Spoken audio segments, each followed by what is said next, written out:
Welcome to Mindshift. I'm Brandon. Today is another Tuesday takedown, not of people, just of bad ideas, bad arguments, and bad apologetics. And today we are looking at Capturing Christianity and an interview he has with Dr. Cy Gardner. Now, their original conversation is almost an hour. Today we're going to look at a 1-minute short that he put out on his channel. But at some point, I would love to review this entire conversation because it seems so highly problematic. It is coming from this position that this intellectual was an atheist and has now converted to Christianity because the evidence is just so overwhelming. And there is a lot I would like to touch on. Today's topic, though, is going to be a bit different. Let me just play the clip for you. Going to a church for the first time and seeing something that I absolutely didn't expect. I thought that when you walked into a church, the first thing that would happen is the priest or the pastor would start yelling at you, telling you that you're sinful and, you're going to go to hell. You'll still find atheists talking about the horrors of Christianity and how, people are doing nothing but casting you into hell all the time, and lakes of fire and sin. And the priest gave a sermon about love. Love, period. Not, love God, but just love each other. And I thought, boy, this is very mild. I think I've been lied to. Okay, so there's a lot of different ways that I want to take this. I see many different avenues that we could go down, but I think we'll just start at the beginning. And I want to make a small point, and I'm not trying to sound bitter or putting generalities on things, but I think it's an important distinction.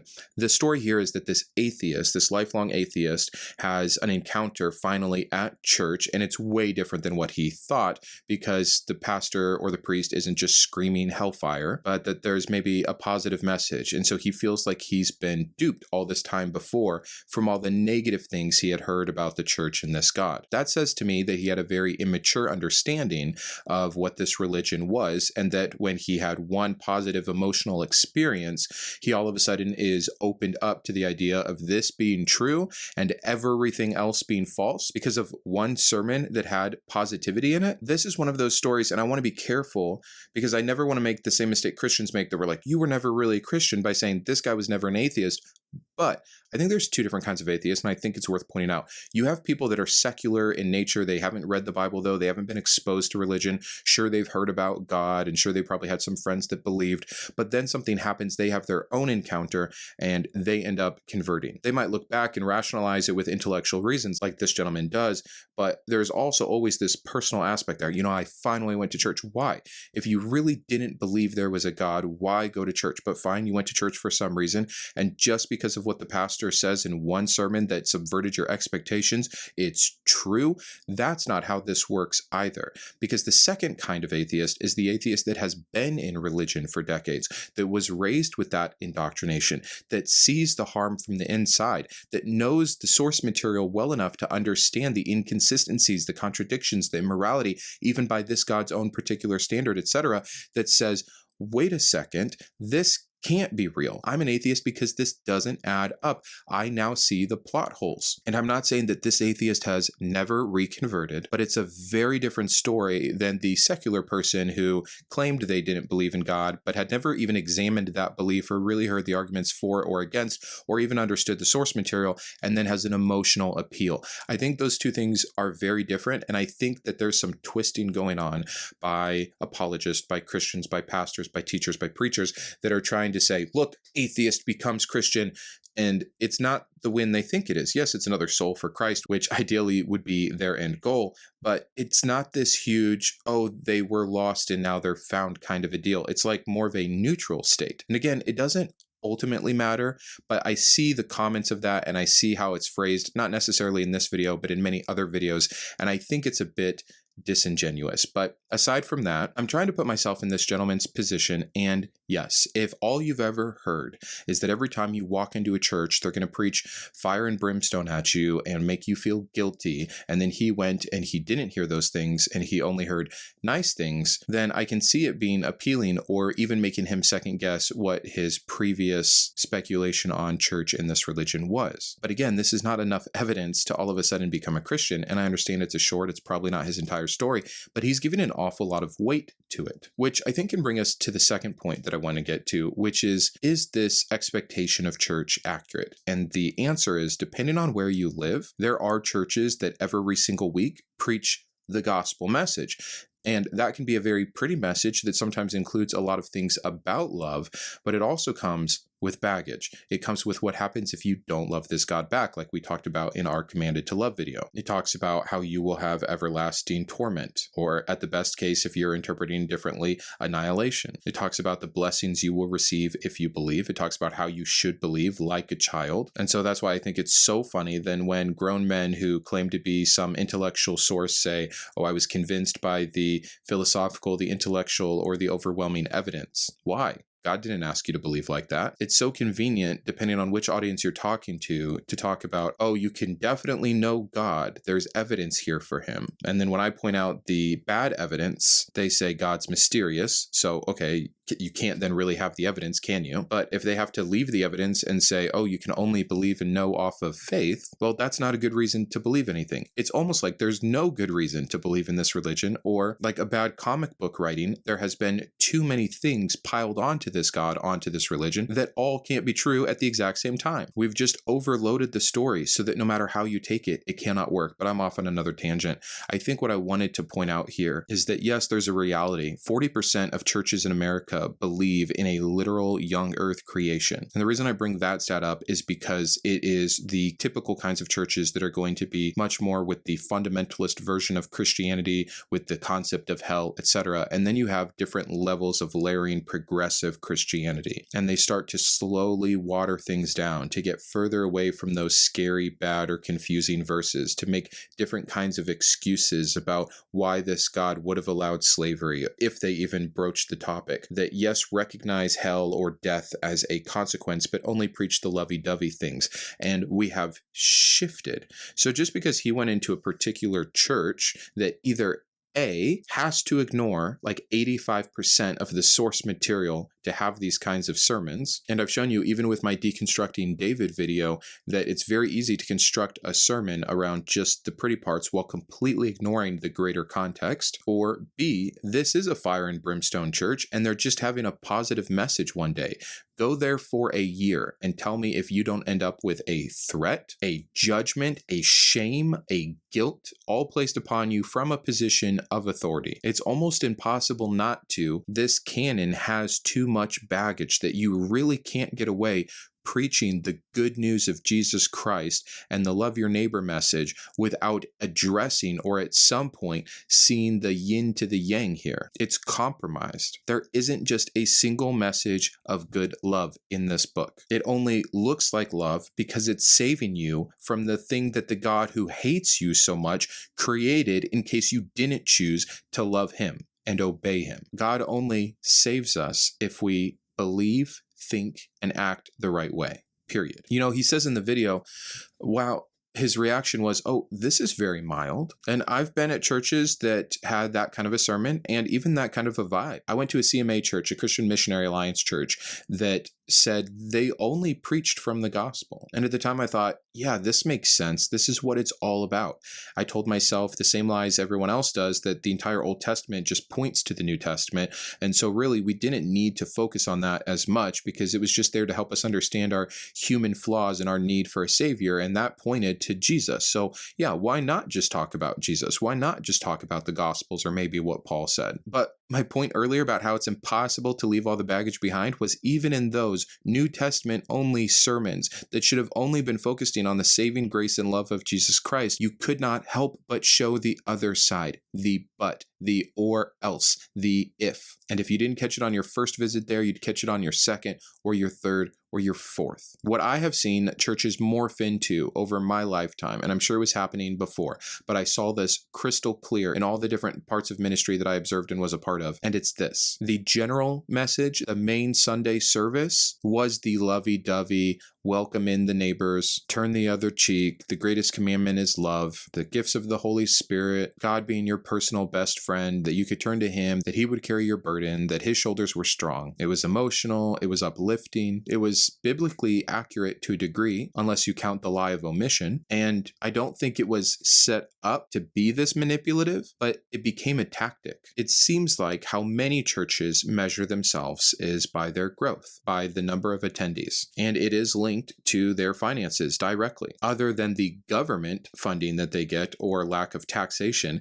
they get a ton of money from their congregants. The more congregants, the more money, and according to them then, the greater they can do for their ministry. So it's not a bad thing. This is not for profit. We're going to take the money. We're just going to get more seats so we can get more butts in here so we can get more people saved because I want heaven to be packed. Rah, rah, rah. And okay, fine. Like, I understand that. But when you're measuring the success of your Christian organization by how many people you can get to be members or how many butts you can put in the seats, even if it is just one of the factors that you're tracking, you will start curating your sermons, your interactions, how long your welcome message is, what kind of music you play, all towards following the correct trend that gets more people in. And this phenomenon has caused this watering down effect of the Word of God. Can you imagine if churches today focused that much on Leviticus and Numbers? That's who God is. That's where we see God speak for himself. So yes, the big parts, the general parts, they're meant to be a welcome. They're overwhelmingly kind and nice and positive and about the benefits that you will receive. It is a sales pitch. What can we do to get you into this condo today? And then when they close you with the sinner's prayer or whatever their version is to give you this threshold of crossing over from sinner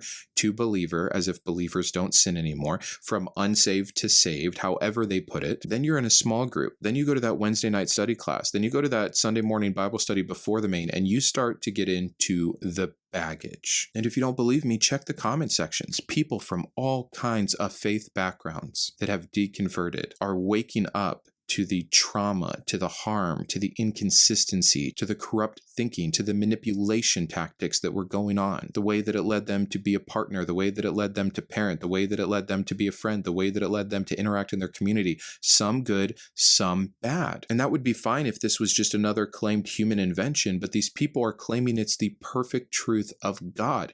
There shouldn't be these byproducts of harm. And you can tell me that my experience has been jaded, etc., but I didn't just walk around saying, I hate my life is terrible. But I did recognize some things when I was a believer that, well, that doesn't seem right. And that seems like a odd thing to say for advice from Jesus. And that wouldn't really work out if everyone acted that way. And oh man, if we took that seriously, which according to the Bible, there's no reason we shouldn't, like I'd probably be homeless or in jail or dead or divorced. And you let those things go and you keep focusing on, oh yeah, that message was great. You know, we really should love our neighbor. I wonder if we're doing enough. We should be beacons in this community. We are the ones who are responsible for acting like Christ and leading through example here. So you know what? Let's go home and mow the neighbor's yard and let's help out with the charity this year. And wow, that message was so encouraging. Look, church is obviously a good thing, except you don't need church or this message to do any of those things. You don't need the threat of hell to do these things. And if you do, you probably didn't really mean them in the first place. Can you imagine if people spent Sunday mornings not spending 2 or 3 hours at church hearing the same message over and over just to hang on for another week,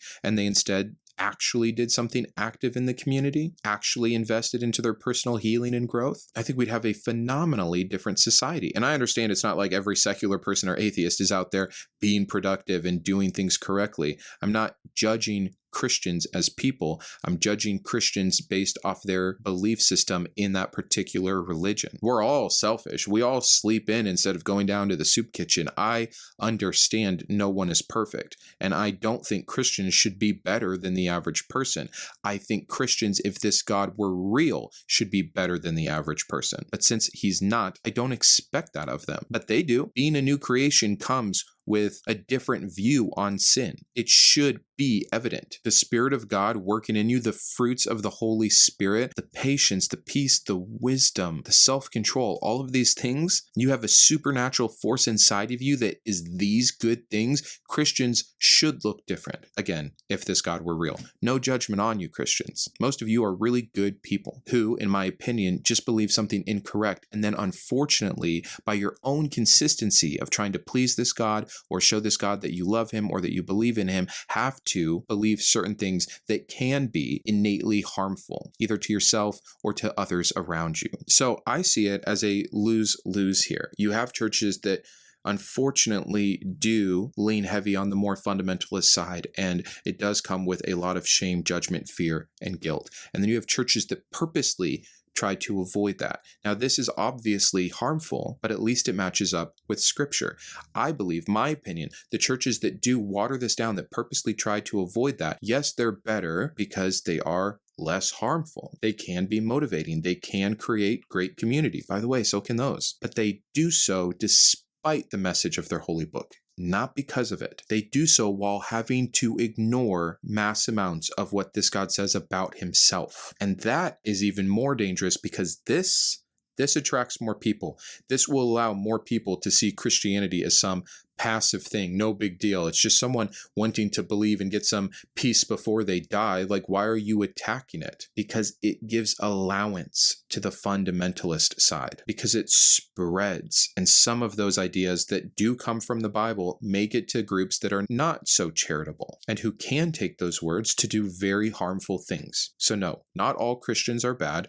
Not everyone who believes in Jesus Christ has inherent harm in their life. I think more people than recognize do, and if they were to deconvert, they'd be able to finally see all of those patterns in their life that were harming them, that were holding them back, that were filling them with self-doubt, self-hate, judgment, shame, etc. But they may feel perfectly safe, perfectly whole, like God is a benefit to them. And again, in some cases, maybe he is, but in the same way that believing in anything else that isn't inherently true but feels real is. I'm not denying the psychological effects of believing in a religion or the community that comes from that, but it's not the only side of the coin. And I think after 20 minutes of rambling, that's my point here. I'm glad that this gentleman had a positive experience at a church. I'm glad there's churches out there that just talk about love and give hope. And if they could do it from a claimed holy book that said only those things, I'm on board. Let's get together as a community once a week. Let's remind each other that some of the most important principles are love and charity and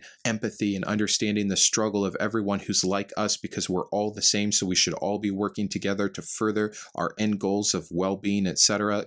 Great. That is not what this Bible says. And if you want recent proof, just from me, on all the things this Bible says that can lead to harm, check out any of these videos here. You'll see the real verses in the real context with no exaggeration needed from me that show how unsafe, unwell, and unhelpful this religion is, if taken in its entirety. So good on you, Christians, who watered it down enough to not have to deal with the bad, but it's lurking there. And I believe many people slip their way over to it at some point. And that's what's so sad, is that to take this religion as seriously as possible, to give it its credit, to really believe what its book says, it's ugly. And I think that's the biggest disconnect between the Christian, the new Christian like this gentleman, the Christian who's been in it forever and only sees the butterflies and roses, and the rest of us. They're trapped in that mid-level, that Starbucks Christianity, refusing to look at the bad verses, refusing to look at the church history, refusing to look at the anonymous authors, refusing to look at the historical inaccuracies. Like, they just have to put this aside, take about 17 pages from that Bible that make sense to them and are pretty, and they use it like a mantra. Great, I can do that with Meditations from Marcus Aurelius. And there's some stuff in there I don't like, and I can ignore that too. And I can make my own little personal philosophy out of Stoicism, out of one particular proponent of Stoicism, and I can have a successful life. I could create a community around it. I could create a virtue system for myself to feel grounded in morality. That's what this is. But it's not fair, because the canon of 66 books is 800,000 words, not 2,000 words that you want to use to create it. And when you ignore the other 798,000, you've lied to yourself. You've cherry-picked your way into just another of the thousands of denominations or versions of this religion. That's how it happens. And here we are with all these different experiences, all these different concepts of church being good or bad, positive or negative. It comes from which version they're attesting to, which message they're trying to parcel down into the congregants. That's why someone just like him on that very same Sunday could have walked into a church down the street, heard the fire and brimstone message, and said, yep, I knew it was like this, and doesn't convert that day. They're just another silent voice over here dealing with the reality of how this religion can portray itself if read just a few chapters differently. Someone else can walk into a church that very Sunday and be abused by the church elder. Someone else can go in and have a lovely conversation, and maybe finally, because of the emotional appeal and then the community that surrounds them afterwards, have the tools they need to successfully quit a life of drugs that they've been wanting to get out of. And that's great. And over here, another church on a Sunday that is rallying people up, giving political messages about why they should vote a certain way, while another one condemns homosexuals, why another one tells people that anyone who is against them is an enemy of God and should be dealt with harshly. We're starting to get in some scary territory. And all of them, by the way, are justified in their own messed up, manipulative, weird way of how they read the scriptures. That's not fair, Brandon. The person committing the sexual abuse is obviously someone that's doing the opposite of what God says. Really? I have more examples in the Bible of people hurting children than people helping children. And not just because that's what people back then did. I'm talking about what God commanded. Literally, more examples of God commanding people to take young children as sex slaves, as wives, if you prefer the terminology that was used, but not that's indicative of their reality, that had God commanding people to kill children, that had God killing children himself. Compare all of that with how many times Jesus says, let the little children come to him, as if that means anything. One verse, I think, in Proverbs about not provoking your children. So no, you shouldn't hurt little children in the name of God, and most don't, but most feel like they're going to be forgiven. Most are so stunted sexually because of the shame and guilt that was induced on them at an early age that they stop maturing so their preferences stay young. Like, there are a million reasons why it is rampant in not just Catholicism, but religion in general, especially religions with all the hang-upery around the sexual identities and what you do with your sex parts, etc. And we're going to talk about that in another video. And I have been just diatribing now. I apologize. So this video, I think, if I'm wrapping it up, is that yes, there are some attractive things about Christianity, and there are better versions that exist of it. And it is not fair to paint the entire religion or all the churches or all the preachers as evil, manipulative, bad, purposely deceiving people, harmful, etc. That's not fair. Some of the best people I've known in my entire life have been Christians. Some of the most charitable, the most helpful, the most non-judgmental. Trust me, I have no actual issues with Christians. I have an issue with the religion. And when the religion can manifest itself in so many different ways, it just shows how man-made it is. And when so many of those ways are indeed harmful, it doesn't add up. The good ones simply are not compensation for the bad ones. We can remove this root idea and still have the same amount of good or bad, and potentially maybe more good. It's a common quote, and I'll kind of end with this, but yes, there are good people that do good things, religious people that do religious things, bad people that do bad things. But honestly, for a good person to do something they otherwise would not do that is bad or harmful does require religion. It does require a greater ideology that supersedes your typical value set.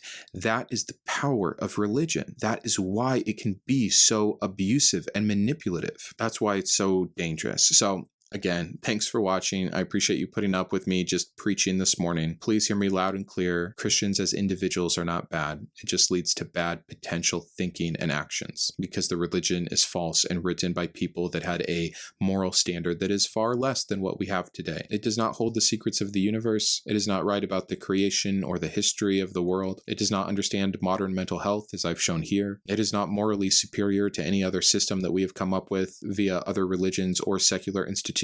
We've already improved on it. The morals that you enjoy today have already superseded those of the Bible. We don't need it to be charitable. We don't need it to be empathetic. It's divisive. It causes in-group thinking. We can do better. Let's just do better. Let's just move on. That's what videos like today make me think. Okay, great. Watered down, one step closer. You know what gets us even closer? Full removal. When this religion finally dies, we won't need a watered down version of it to be pretty. All the ugly will be gone. So instead of trying to beautify it by omission, how about we just omit it? And not in a militant way. I'm not some militant atheist that thinks that this needs to be removed by force. Everyone should have the right to believe whatever they want. I just hope that as a society we continue to progress and be able to understand the things that are clearly not true in this world. That's it. Thanks. That's all I have for you today. I'm going to shut up now. Have a wonderful day. Until next time, keep thinking. I wanted to personally thank my top tiers of support: my Iconoclast, GVI, Jacob, Jason, Joe, Oliver, Perry, Rokkit, and Shawn, my Humanist heroes, Jarrod and Kristi, my Atheist advocates, Sparky and Todd, as well as all of my secular scholar patrons. If you believe in the mission of the channel, or you just enjoy this kind of content, please consider joining these fine people.